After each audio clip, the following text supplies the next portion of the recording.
မျိုးကိုရောက်သွားတဲ့ခါမှာတော့ဟီဘီကီရဲ့ပုံစံကထူးဆန်းနေမှာဆိုတဲ့အတွက်အမီလီယာကသူ့ရဲ့ပေါ်ဝေးရုံလေးကိုချုပ်ပေးလိုက်ပါတယ်။သူတို့ရခဲ့တဲ့ဥကြိုကရွှေပြား200လောက်တန်တာမို့အဲ့ဒါကိုရောင်းပြီးရင်ဝက်စားတွေနဲ့ချက်ဝက်တန်စာတွေဝယ်တင်နေဆိုပြီးအမီလီယာကပြောပါတယ်။ဒါပေမဲ့ဟီဘီကီကရွှေပြားရဲ့တန်ဖိုးကိုမသိတာမို့စစ်စတန်ကိုမေးကြည့်တဲ့အခါတပြားကိုရန်သက်1000လောက်တန်တယ်ဆိုတာကိုသိလိုက်ရပါတယ်။အဲ့ဒါကြောင့်လေဥကြိုเจ้าကိုကြားကြချင်းအမီလီယာရဲ့မျက်လုံးတွေကအယောင်တောင်းနေခဲ့တာပဲဖြစ်ပါတယ်။အဲ့ဒီနောက်မှာတော့စွန်စားသူဆောင်စီကိုရောက်တဲ့အခါအခြားလူတွေကဟီဘီကီကိုကလေးဆိုပြီးမြင်နေတာမို့အမီလီယာကမဟုတ်တဲ့ကြောင့်ပြောပြရပါတယ်။အဲ့ဒါအပြင်ကမှငွေရောင်တကုန်းလို့ခေါ်တဲ့အဖွဲ့ကလူတွေကလည်းဟီဘီကီနဲ့အမီလီယာကိုနှုတ်ဆက်ပြီးကန်ကောင်းပါစေလို့ပြောသွားပါတယ်။ဒီလိုနဲ့အမီလီယာကဂျူဝဲစီကိုသွားပြီးသူတို့မှရောင်းနေတာလေးပါတာမို့အခန်းသီးတန်းပြင်ပေးဖို့အတွက်ပြောလိုက်ပါတယ်။အခန်းထဲကိုရောက်တဲ့အခါမှာတော့ဟီဘီကီကဘဲလို့ခေါ်တဲ့ကြော်သားတွေရှိတဲ့လူကြီးကိုမြင်လိုက်ရတာမို့အန်အော်ပီအားကျသွားတဲ့အခါဘဲကသူ့ရဲ့အင်ကြီးကိုဆုပ်ဖြတ်ပြီးဗလာပြပေးလိုက်ပါတယ်။ဟီဘီကီကလည်းသူ့လိုမျိုးဗလာတောင်းနေတာကြောင့်မြင်မြင်ချင်းရင်းနှီးသွားတဲ့ပြင်အချင်းချင်းမိတ်ဆက်လိုက်ကြပါတယ်။ဒါပေမဲ့အဲ့ဒါကိုမြင်နေရတဲ့ကောင်မလေး2ယောက်ကအမြင်ကက်လာတာမို့မှော်ဆောင်ရကိုတုံးပြီးလွင့်ထွက်သွားအောင်လုပ်လိုက်ပါတယ်။အဲ့ဒီနောက်မှာတော့အမီလီယာကသူရောင်းချင်တဲ့ဥကြိုကိုပြတဲ့အခါအရင်3နှစ်တုန်းကရောင်းခဲ့တာထက်ပိုကြီးနေတာမို့ရွှေပြား400ပေးမယ်ဆိုပြီးဘဲကပြောလိုက်ပါတယ်။အဲ့ဒီခါဟီဘီကီကသူတို့မျှော်မှန်းထားတာထက်ပိုရတာမို့အဆင်ပြေမယ်လို့ထင်နေပေမဲ့အမီလီယာကအဲ့လိုမဟုတ်ဘဲအခုရောင်းတာကအရင်ထက်3ဆပိုကြီးတာမို့ရွှေပြား800ပေးရမယ်ဆိုပြီးပြောလိုက်ပါတယ်။ဒီလိုနဲ့တစ်ဖက်နဲ့တစ်ဖက်ဈေးကြီးနေကြရင်ဘဲကအရှော့မပေးတာကြောင့်အခြားနေရာမှာတွားရောက်လိုက်ရမလားဆိုပြီးအမီလီယာကချင်းချောက်တဲ့အခါဘဲလည်းမတက်တာတော့ပဲ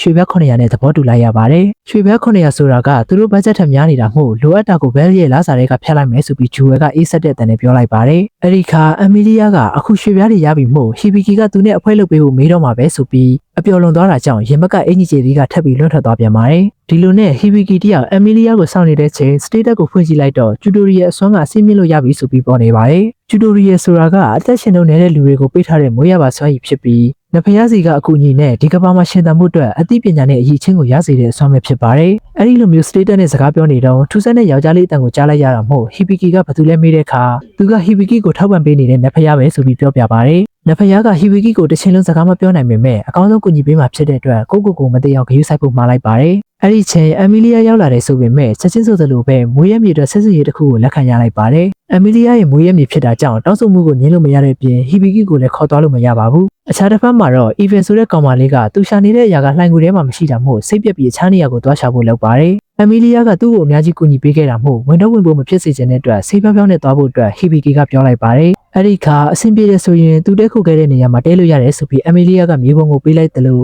့ခရီးထွက်မယ်ဆိုရင်လည်းဂျူဝဲကိုမှားခဲ့ဖို့အတွက်ပြောလိုက်ပါတယ်။ဒီလိုနဲ့ဟီဘီကီကဝေးရုံကိုပြန်ပေးဖို့လုပ်တာမို့အမီလီယာကအမှတ်တရအနေနဲ့တင်ထားဖို့ပြောတဲ့အခါအမီလီယာကအမြဲကျေသီးပြုတ်ထွက်နေကြမို့ပိုပြီးလိုအပ်လိမ့်မယ်ဆိုပြီးပြောလိုက်တာကြောင့်အမီလီယာတယောက်ရှက်ပြီးထွက်ပြေးသွားပါတယ်။အဲဒီလိုမျိုးထွက်ပြေးရင်းနဲ့အမီလီယာရဲ့အိုပိုင်းနေနဲ့အီဗန်ကဝင်တိုင်းမိတာမို့မြေကြီးပေါ်ကိုလွင့်ထွက်သွားပါတယ်။ဒီလိုနဲ့ကူပြီးထူပေးတဲ့အခါအမီလီယာကနတ်တငယ်တိုင်းပြည်ကိုသွားမယ်ဆိုတာသိလိုက်ရတာမို့အီဗန်ကသူလည်းအဲ့ဒီနေရာကိုသွားမှာပဲဆိုပြီးပြောလိုက်ပါတယ်။အခြားတစ်ဖက်မှာတော့ဟီဘီကီကအမီလီယာမရှိကြတဲ့ကသူ့ရဲ့အချိန်တွေကိုအရင်နဲ့ကုံဆုံးနေတာဖြစ်ပြီးအရင်ကဘာကိုပြန်မှုအတွက်နီလန်းလဲရှာမတွေ့သေးပါဘူး။အရင်ရက်တုန်းကဂျူဝဲကိုအခြားကဘာရဲ့တီနေရာအကြောင်းကိုမေးခဲ့ပေမဲ့ဒီဘက်ကဘာမှာကအခြားကဘာဆိုတဲ့စကားလုံးကပြည်ထန်စာခန်းကိုပြောတာဖြစ်လို့ဟီဘီကီတယောက်နေရာမှပြီးရောက်သွားပါသေးတယ်။အဲ့ဒီချိန်တားညရောက်လာပြီးဟီဘီကီကတနေ့ကိုဘာမှမစားရသေးတာမို့ညစာစားဖို့အတွက်လာခေါ်ပါတယ်။အဲ့ဒါကြောင့်ဟီဘီကီကသွားဖို့လုံးနေတော့မှပဲစတေးတက်ကိုဖွင့်လိုက်ပြီးသူရခဲ့တဲ့ဘွဲတွေနဲ့စကေးအသစ်နှစ်ခုအကြောင်းကိုလေ့လာကြည့်နေပါတယ်။အရင်ဆုံးအနေနဲ့ဆေးစာအုပ်ဆွမ်းကိုဖွင့်လိုက်ပြီးဖတ်ဖို့လုပ်တဲ့အခါအခုလိုစာဖတ်မယ်ဆိုရင်အဆုံးထိပြီးအောင်ဖတ်ရတာဖြစ်တဲ့အပြင်ကိုမှတာမန်လိုဖတ်ရတာမဟုတ်ပဲစာအုပ်ထဲကစာတွေကခေါင်းထဲကိုတိုးဝင်သွားတာပဲဖြစ်ပါတယ်။အခြားတစ်ဖက်မှာတော့အမီလီယာကလက်တငယ်တိုင်းပြည်ကိုသွားနေရင်းနဲ့ဟီဘီကီကိုစိတ်ပူတဲ့အကြောင်းအီဗဲကိုပြောပြနေပါတယ်။အဲဒီနောက်မှာတော့စတယ်လီယာဆိုတဲ့အိမ်ပေါ်နဲ့တွေ့တာမို့မတွေ့ရတာကြပြီဖြစ်တဲ့အတွက်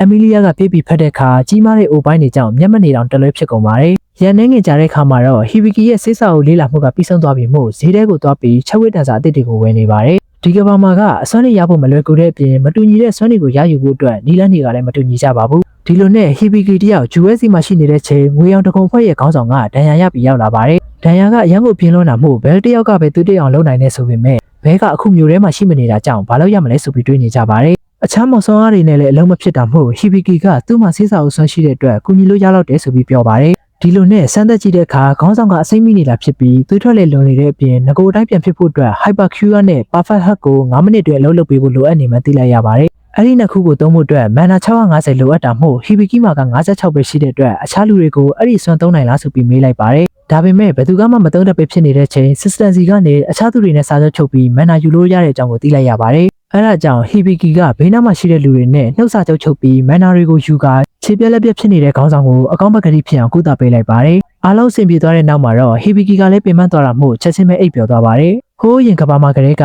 ဟီဘီကီကတခုခုကိုကဲဖို့အတွက်ဆိုရင်ဘာမှမစင်စားပဲချက်ချင်းလှုပ်တဲ့သူပဲဖြစ်ပါတယ်အခုလက်ရှိနိုးလာတဲ့အခါမှာလဲဂျူဝဲကသူ့ရဲ့မောင်ကိုကဲပေးတဲ့အတွက်ကျေးဇူးတင်ကြောင်းပြောတဲ့အခါအမျိုးတော်နေတယ်ဆိုတာကိုသိလိုက်ရတာမို့ဟီဘီကီကအံ့ဩသွားရပါတယ်အဲ့ဒါအပြင်ကမှဒီနေ့ဖြစ်ခဲ့တာတွေကိုလှုပ်ဝက်ထားမယ့်အကြောင်းနဲ့ဟိုက်ပါကျူယာနဲ့ပါဖက်ဟတ်ကိုသုံးနိုင်တယ်ဆိုတာကိုသာသိရင်ဟီဘီကီကိုလူတွေကလိုချင်လာကြလိမ့်မယ်လို့ပြောရင်ဇလန်လေးကပြီးဆုံးသွားပါပြီ